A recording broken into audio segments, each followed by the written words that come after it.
Good morning, students. Today we will discuss the remaining topic of the chapter Framing the Constitution. So far we discussed about how the rights of the minorities and other downtrodden classes were defined, what were the arguments given by the people or the leaders who belong to different classes, like from the tribal class, from SCs and STs. So these were discussed in the last topic. Now we will discuss one more controversial topic of the Constituent Assembly, which was very hotly debated, and it was how to decide the power of the state. So here we are going to discuss about how the power of the state was decided in the Constituent Assembly, what arguments were given in the favor to give more power to the state, and what were the arguments given in the favor to give more power to the central government. So here we will discuss about that. So first of all, the power of the state, it was discussed very hotly, or a heated argument was given by the leaders of the Constituent Assembly on this issue. So one of the topic most vigorously debated in the Constituent Assembly was the respective rights of the central government and the state government. And among those arguing for a strong center was Jawaharlal Nehru. The first Prime Minister of India was Jawaharlal Nehru, and he was in the favor that the center should be given more power. As he put in a letter to the President of the Constituent Assembly, that was Rajendra Prasad, it would be injurious to the interest of the country to provide for a weak central authority, and it clearly tells us that he was in the favor to give more and maximum power to the central government, not to the state government.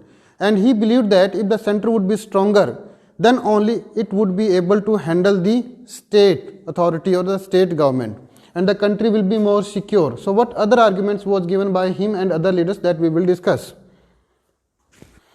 Based on the discussion of Constituent Assembly, the three lists were divided in which all the issues of law making were kept. And you are also aware about the three lists which are there in the Constitution. And these three lists are union list, state list, and the concurrent list.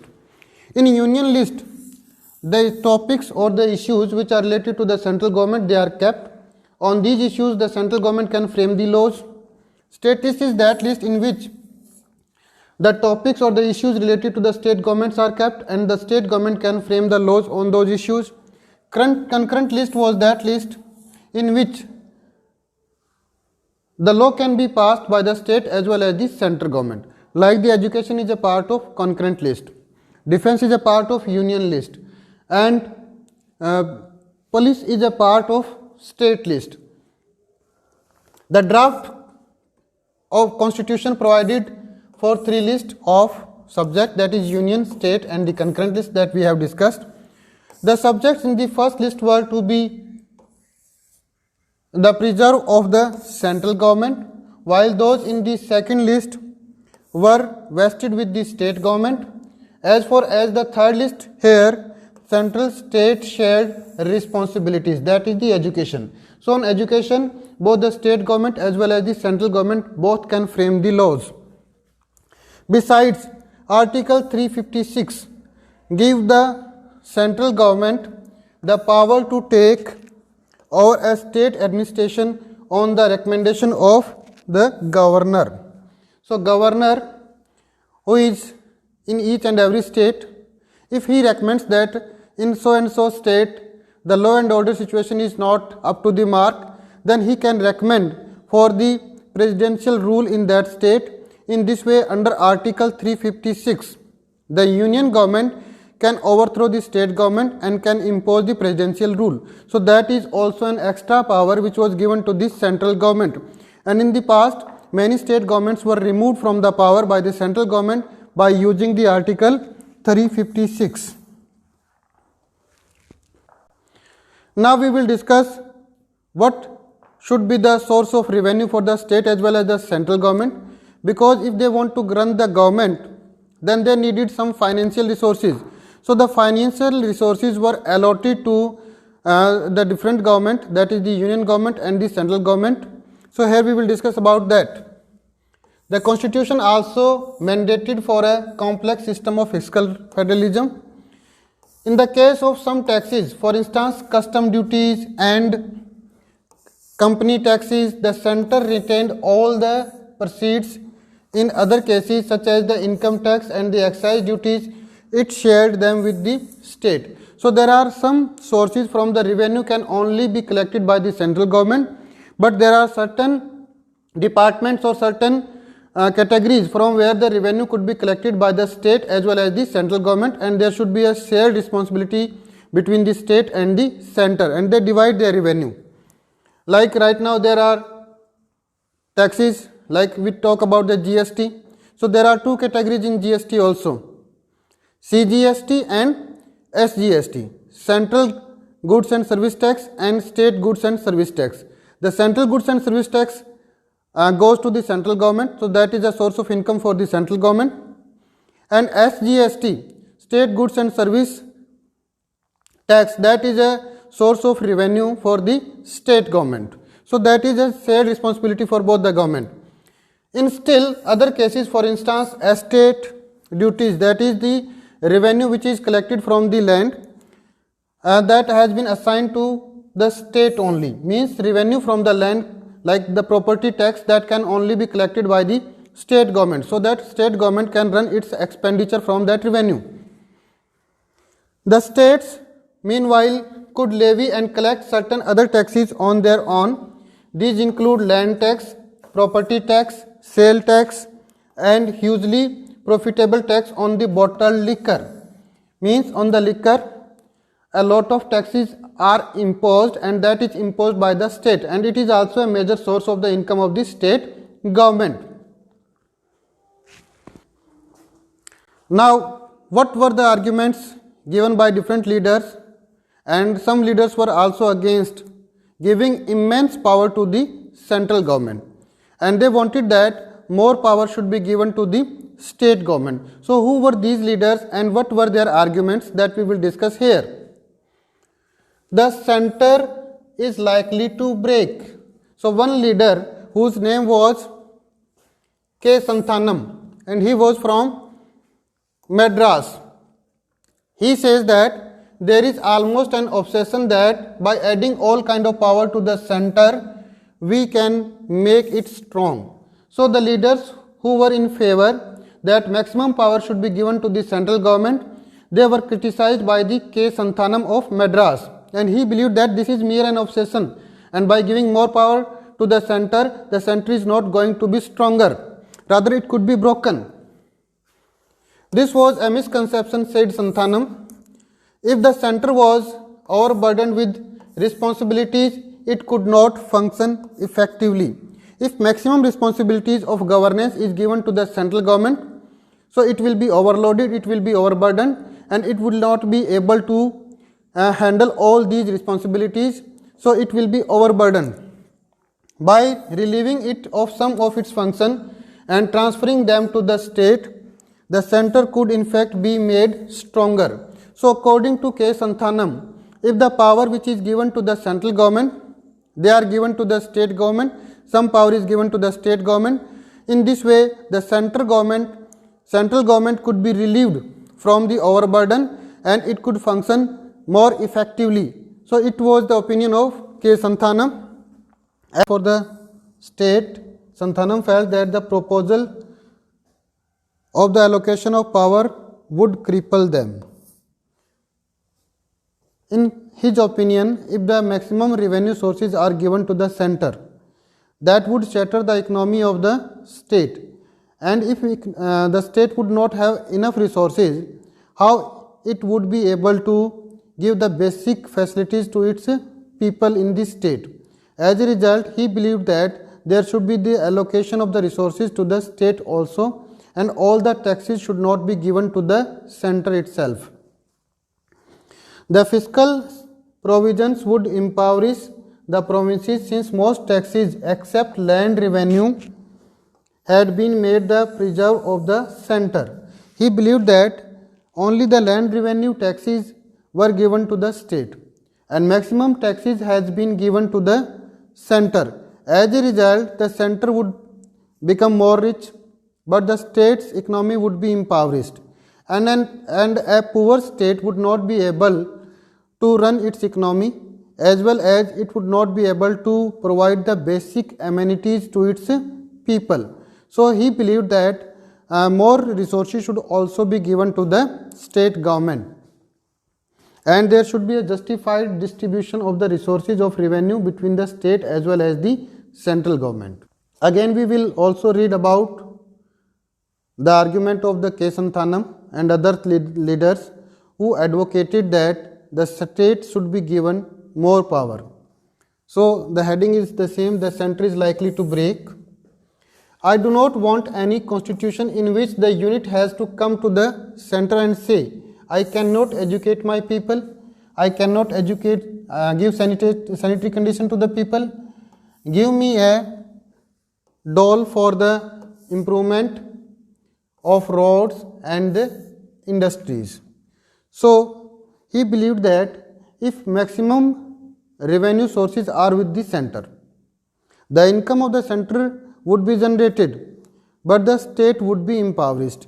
As a result, the state would go to the center demanding money so that it could provide education to its people, it could provide the sanitary condition to its people, it could provide the basic facilities like the roads and the industries to the people.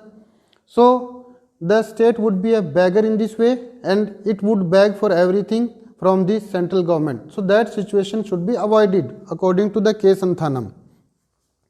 Let us rather wipe out the federal system and let us have a unitary government. He believed that if such kind of system would be adopted, so it's better that we should have a unitary government, that there should be a government and that should be the union government. There should not be a federal system in India, because in this way federal system would not be effective. In a few years, he said, all the provinces would rise in revolt against the center. If maximum power is restored to the center only, then the state would rise in the revolt against the center. Many others from the province echoed the same fears. They fought hard for the fewer items to be put on the concurrent and union list. So they believed that some topics should be there in this concurrent list on which the state as well as the central government can frame the laws, and some should be in the union list, and maximum topics should be in the state list. Only then the federal system in India would be effective. A member from the Odisha warned that the center is likely to break. He said that the center is likely to break and it would not be functioning well in the future, since powers had been excessive centralized under the constitution. If the power would be centralized in the central government, so one member from the Odisha, he said that in this way the center is likely to break, and the same kind of opinion was also expressed by the K. Santhanam. He said that if fewer power will be given to the state, their economy would be going to be impoverished. As a result, the state would rise in revolt against the central government. And the same opinion was also expressed from the member of Odisha. He said that the center is likely to break in the future in this manner. Now we will discuss about the opinion of those leaders who wanted the central government to be more stronger than the state government. So what were their arguments that we will discuss here, and who were these leaders? So what we want today is a strong government. So these were the opinion of some leaders like B.R. Ambedkar. The need for a strong center, according to Ambedkar, Ambedkar had declared that he wanted a strong and united center, much stronger than the center we had created under the Government of India Act of 1935. As we all know that the Government of India Act of 1935 provided base for the Indian Constitution. So the British proposed a strong center under this act. But now Ambedkar was of the opinion that the center should be more stronger than whatever has been proposed in the Government of India Act of 1935. because he reminded also the members of the Constituent Assembly about the riots and the violence that was ripping in the nation at that time, and many other members also repeatedly stated that the power of the center had to be greatly strengthened to enable it to stop the communal frenzy in the country. That was the time when the Direct Action Day was called by the Muslim League, and a number of riots took place throughout the country. So according to these leaders, if the center would be weaker, how it would be able to control such riots or communal frenzy? So more power should be given to the central government so that it can control such kind of activities which are against the nation. As a result, they wanted a strong central government. Apart from the Ambedkar, there were some other leaders who also wanted a strong central government. And what arguments were given by them? The need for a strong center. According to the Gopal Swami Iyengar, he also reacted to the demand for giving more power to the provinces or the state government. Gopal Swami Iyengar declared that the center should be made as strong as possible. He believed that the central government should be the strongest government in the country. According to him, one member from the United Province, that was the Bal Krishna Sarma, reasoned at length that only a strong center could plan for the well-being of the country, and it can mobilize the available economic resources, establishing a proper administration and defend the country against the foreign aggression. So according to the Gopal Swami Iyengar, the center should be stronger as much as possible. The same kind of opinion was also shared by one more member of the Constituent Assembly, that was the Balkrishna Sarma. He said that the center should have more power so that it can mobilize the resources which are available at the length and breadth of the country, and they could be mobilized only when the center would have more power. Otherwise, one state would not give those resources to another state. In this way, a uniform economic development of the country cannot take place. Secondly, he was also of a believer that if the central government would be stronger, only then it could stop the foreign aggression against the country. It can stop the foreign invasion against the country, and it can better defend the country. After partition, most nationalists felt that the earlier political pressure for a decentralization structure were no longer there. Since from the historical experience after the partition, many nationalist leaders believed that the provision of power which was earlier there, that should be replaced, and the center should be made more stronger so that it can deal with the issues more effectively. The violence of the times gave a further push to the centralization of power in the hand of the union government. A number of violence took place in 1946. As a result, maximum leaders of that time believed that the more power should be given to the central government. A number of people were also killed during the partition. As a result, they believed that only a central government which is stronger enough that could effectively deal with these kind of issues. If more power would be given to the state, such issues will arise in the future also. The constitution in this way thus showed a distinct bias towards the rights of the union over those its constituent states. So after these kind of discussion, more power was given to the central government than the state government. Why? Because India is a holding together federation. It's not a coming together federation like America. And in holding together federation, the power to the central government should be more so that it can hold all the state. So today we discussed about the center-state relation, how the power was divided in the center and the state. And it was also one of the most controversial issue of that time.